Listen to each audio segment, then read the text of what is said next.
Video பார்த்துட்டு இருக்க தந்தி TV எல்லாத்துக்கும் ஒரு பெரிய ஹாய். ஸோ இன்னைக்கு நம்ம வந்து வாலி மோகன்தாஸ் அவரோட இயக்கத்தில் ஷேன் நிகம், கலையரசன், ஐஸ்வர்யா டட்டா இவங்க எல்லாரும் சேர்ந்து நடிச்சு வெளிவந்திருக்க படம் தான் மெட்ராஸ்காரன். அண்ட் இந்த படத்தை பற்றி இன்னைக்கு நம்ம பார்க்க போறோம். இப்போ இந்த படத்தோட ஒன்லைன் என்ன அப்படின்றத பார்த்தலாம். படத்தோட டைட்டிலுக்கு ஏற்ற மாதிரியே மெட்ராஸ்ல நல்லா சம்பாதிச்சு தன்னோட கல்யாணத்தை சொந்த ஊரில் நடத்தணும்னு ஆசைப்பட்டு வராரு நம்ம ஹீரோ. அப்படி வரும்போது கார்ல ஒரு கர்ப்பிணி பெண்ணை ஏற்ற அவங்க தப்பிச்சு அவங்க வயிற்றுல குழந்தை மட்டும் இறந்துருது. இவர் பண்ண தப்புக்காக 2 வருஷம் சிறை தண்டனை கிடைக்க வெளியே வர்ற இவர் அந்த குழந்தையோட சாவுக்கு தான் காரணம் என்றது தெரியுது. அதுக்கப்புறமா அந்த குழந்தையோட சாவுக்கு யார் தான் காரணம், அதுக்கடுத்து கதை என்னென்னலாம் நகருது, கலையரசனுக்கும் இவருக்கும் என்ன ஆச்சு அப்படின்றத இந்த படத்தோட மீதி கதையா இருக்கு. சரி, ஓகே. இப்போ இந்த படத்தோட இந்த பாசிட்டிவ் சைட்ஸ்ல நம்ம என்னறத பார்த்தலாம். ஃபர்ஸ்ட் இந்த படத்தோட பாசிட்டிவ் நம்ம எதை பார்க்கலாம்னு கேட்டிங்க அப்படின்னா, இந்த படத்தோட ஹீரோவா இருக்க ஷேன் நிகம் அவர்கள் பெர்ஃபார்மன்ஸ் வைஸ் பார்க்கும்போது ஒரு டீசென்ட்டான பெர்ஃபார்மன்ஸ் கொடுத்துருக்காரு. ஒரு தமிழ் படம், அதாவது ஒரு கிராமத்து பையனா வர்றாரு.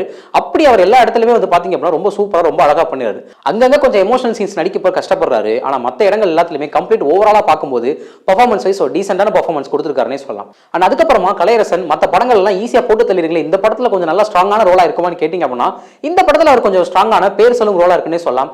அவரும் தன் பங்குக்கு ரொம்ப சூப்பரா ரொம்ப அழகா பெர்ஃபார்ம் பண்ணிருக்காருன்னு சொல்லலாம். அண்ட் அதுக்கப்புறமா இந்த படத்துல நிறைய பேர் இருக்காங்க, அவங்களும் தங்களோட பங்குக்கு அவங்க பெர்ஃபார்மன்ஸ் ரொம்ப அழகா ரொம்ப சூப்பரா பண்ணிருக்காங்கன்னே சொல்லலாம்.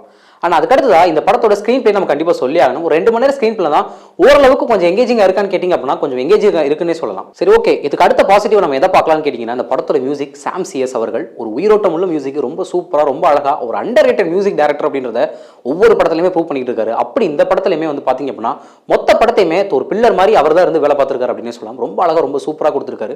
பாடல்கள் ஓரளவுக்கு மனசுல நிக்கல அப்படின்னாலுமே பேக்ரவுண்ட் ஸ்கோர்ல பின்னி படம் எடுத்திருக்காரு மனுஷன். அந்த வகையில சாம் சிஎஸ் அவரோட மியூசிக் இந்த படத்துக்கு ஒரு மிகப்பெரிய பிளஸ்ஸா இருக்குன்னே சொல்லலாம். அண்ட் அதுக்கடுத்துதான் வந்து கேட்டீங்க அப்படின்னா, இந்த படத்துல கருணாஸ் அவர்கள் நம்ம கண்டிப்பா நம்ம சொல்லி ஆகணும்.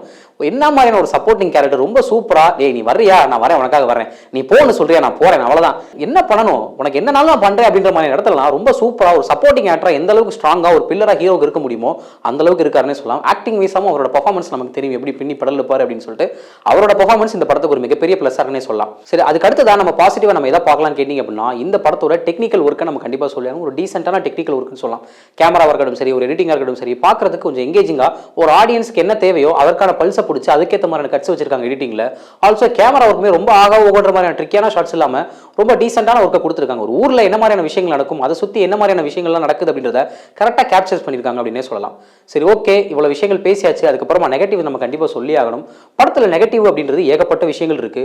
படத்துல லாஜிக் மிஸ்டேக்ஸ் அப்படின்றது ஏகப்பட்டது இருக்குன்னே சொல்லலாம். ஏன் கேட்டீங்கன்னா, தேவையில்லாத இடத்துல வர தேவையில்லாத சீன்ஸ் அப்படின்னாலே படத்துல ஸ்டார்டிங்லேயே வர 2 பாட்டு எதுக்குன்னு நான் கேட்கறேன். நான் அது பார்க்கும்போதே தெரியுது இந்த பாட்டு இந்த இடத்துல தேவையே இல்லை அப்படின்னு. அதுவும் 2வது வர பாட்டு ஒரு ரீமிக்ஸ் பாட்டு, அது எதுக்குது?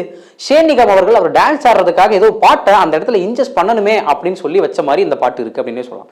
எதுக்கு இது தேவையில்லாம அந்த பாட்டு 2 இல்லைனாலுமே அதுக்கடுத்து அந்த சீன் அப்படியே கண்டினியூ ஆகி போயிட்டே இருந்தாலுமே அது பார்க்கறதுக்கு இந்த ஸ்கிரீன் பிளே எங்கேஜிங்கா தான் இருக்கும். நீங்க அந்த பாட்டை வச்சு அதை கெடுத்து ஒரு ஆடியன்ஸ் ஒரு 10 நிமிஷம் இது பண்றது ஏன்னு கேட்கறேன். அதை தாண்டியே நீங்க படம் போயிருந்தீங்க அப்படின்னா கதை இன்னும் கொஞ்சம் நல்லா சூப்பரா புரிஞ்சிருக்குமே சொல்லலாம். அதுக்கடுத்ததா வில்லன் அவர்கள், அதாவது இந்த படத்துல வில்லன் யாருங்க வில்லன்? ஏகப்பட்ட வில்லன் இருக்காங்க. கலையரசனை வில்லனா காட்டுறாங்க ஒரு பக்கம், இன்னொரு பக்கம் இன்னொருத்தர் இருக்காரு, அவர் நல்லா ஜெய்ஜாண்டிக்கா வராரு, அவரை வில்லனா காட்டுறாங்க. அதுக்கப்புறம் இன்னொருத்தர் வராரு, மெட்ராஸ் படத்துல நடிச்ச ஒருத்தர் வராரு. இவங்க எல்லாருமே இருக்க படத்துல யாரு வில்லன் அப்படின்ற கேள்வி நமக்கே பார்க்கும்போது ஒரு குழப்பமா இருக்கு. ஆக மொத்தத்துல கலையரசனை தூக்கி சாப்பிடுற மாதிரி ஒரு பெர்ஃபார்மன்ஸ் இன்னொருத்தர் கொடுத்திருக்காரு. அந்த மணிமாறன்ற கேரக்டர் ஒருத்தர் வராரு, அவருக்கு இருக்க கேரக்டர் எடுத்து கூட கலையரசனுக்கு இல்லைன்னு தான் சொல்லணும். கலையரசனை வந்து நல்லா ஸ்ட்ராங்கா இன்னும் கொஞ்சம் காட்டிருக்கலாமோ அப்படின்ற ஃபீல் அந்த படம் பார்க்கும்போதே கொடுக்குது.